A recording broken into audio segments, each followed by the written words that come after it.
देखिए, दिनांक 13 जून 26 को कंट्रोल पे एक सूचना आती है कि एक 5 वर्षीय बच्ची है जो बेनाड एरिया जो निंदड़ अपना हरमाड़ा थाना क्षेत्र में पड़ता है, वहाँ पर गुमशुदा है। क्योंकि बच्ची बहुत छोटी थी और 5 साल की बच्ची गुमशुदा थी, तो उसको बिल्कुल गंभीरता से लेते हुए जो हमारी थाने के चेतक की गाड़ी थी वो मौके पर पहुंचती है। तो वहाँ पता चलता है बच्ची करीब 2.5 घंटे से लापता है और घर वालों ने अथक प्रयास करने के बाद भी नहीं मिल रही है। तो जो मौके पर पुलिस का जाब्ता पहुंचा था, उन्होंने आसपास जो लोगों था उनसे कुछ पूछताछ करी और फिर जो सीसीटीवी कैमरे थे उनको चेक किया।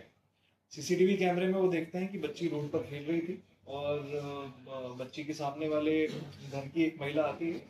और पड़ोस की महिला उसको अपने साथ अपने अन्य बच्चों के साथ उसको घर में ले जाती हुई दिखी। फिर उन्होंने थोड़ा और फास्ट फॉरवर्ड करके देखा तो बच्ची वहां से निकलती नहीं दिखी। तो वो वहां पर जाते हैं और जब घर वालों से थोड़ी पूछताछ होती तो वो बताते हैं कि हमने भी इसके साथ इसके क्योंकि हमें इस पे शक था, तो हमने जब इसके घर को चेक करने की बात की तो इसने कुछ आनाकानी कही थी। इस बात को देखते हुए उन पे शक गहराता है और जो पुलिस की टीम है वो परिवार वालों के साथ उसके घर पे जाती है। तो जब वहां पर जाते हैं तो उनके कमरे में एक दीवान है, दीवान के अंदर जो पुलिस का जाता है उसको थोड़ी जो मूवमेंट जो बेडशीट की मूवमेंट खराब सी दिखती है, तो उस पर शक करते हुए उठाते हैं तो उसके अंदर दीवान के अंदर उनको वो बच्ची की जो बॉडी है वो नग्न अवस्था में कंबल में लिपटी हुई पाते हैं वो। उसको त्वरित तौर पे वहां से हॉस्पिटल शिफ्ट किया जाता है और जो महिला उस घर में अकेली थी, जिसके 2 बच्चे वहां पर रहते हैं, उसको पुलिस वहां से अनुसंधान हेतु दस्तयाब करके थाने पर ले जाती है। इस पूरे प्रकरण में जो चीजें सामने आई है उसकी अगर हम क्रम वाइज बात करें तो ऐसा है कि ये परिवार एक दूसरे को काफी वर्षों से जानता है और इनकी आपसी बोलचाल अच्छी रही है। इस महिला को कुछ समय से शक था कि इसका पति और जो मृतका की माँ है उनकी बातचीत ज्यादा होती है और एक चिढ़ सी इसको उस महिला से होने लग जाती है और ये शक और ये चिढ़ इतना ज्यादा बढ़ गया कि एक समय बाद इस महिला ने ये जो एक्सट्रीम स्टेप है इसको उठाया।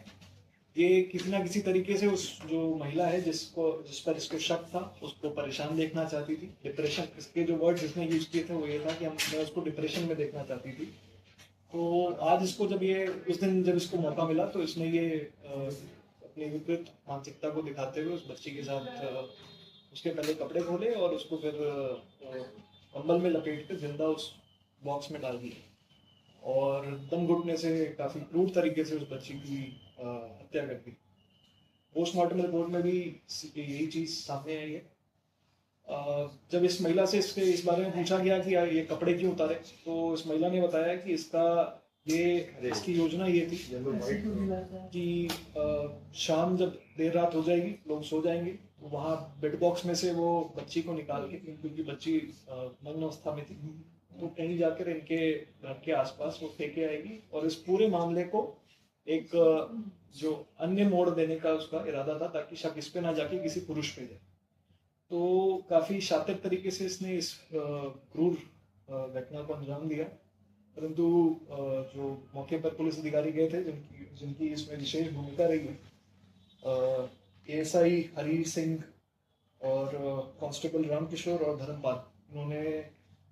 सूझबूझ दिखाते हुए उस समय ही बच्ची को वहां से ले लिया और अनफॉर्चुनेटली थोड़ी देर हो गई थी, पुलिस को रिपोर्ट करने में भी थोड़ी देर हो गई, वरना शायद जैसे ही बच्ची गुमशुदा हुई थी और हमें सूचना मिल जाती तो शायद उसमें बच्ची की जान बचाने की कोशिश कर सकते थे। इससे आपको एक मैसेज और मैं देना चाहूँगा कि कई बार ऐसे मामले आते हैं जहाँ पर संदिग्ध अवस्था में जो मृतका का शरीर मिलता है, तो जब तक पुलिस का अनुसंधान ना हो जाए, पुलिस सारे तथ्यों को जांच ना कर ले, तो आप उनकी भावनाओं के साथ कोई ऐसा भी हो सकता है कि जैसे इस केस में अगर ये कहीं पे अपनी बच्ची की लाश फेंके आती तो हो सकता है कि इससे कोई एक जनहित की जो जनमानस की भावना है उसके साथ खिलवाड़ होता और वो कहीं ना कहीं उसको एक उग्र प्रदर्शन का रूप देना चाह रही थी ताकि इस पूरे मामले को एक नया रूप देके वो खुद को बचा ले। तो कभी भी ऐसा कोई बॉडी या ऐसी कुछ स्थिति होती है तो पुलिस को अपनी जांच करने दिया करें ताकि आप भी किसी के जो आपकी जो बलबन साहत है उसका कोई फायदा ना उठाए और जो सच्चाई है वो सामने आ सके।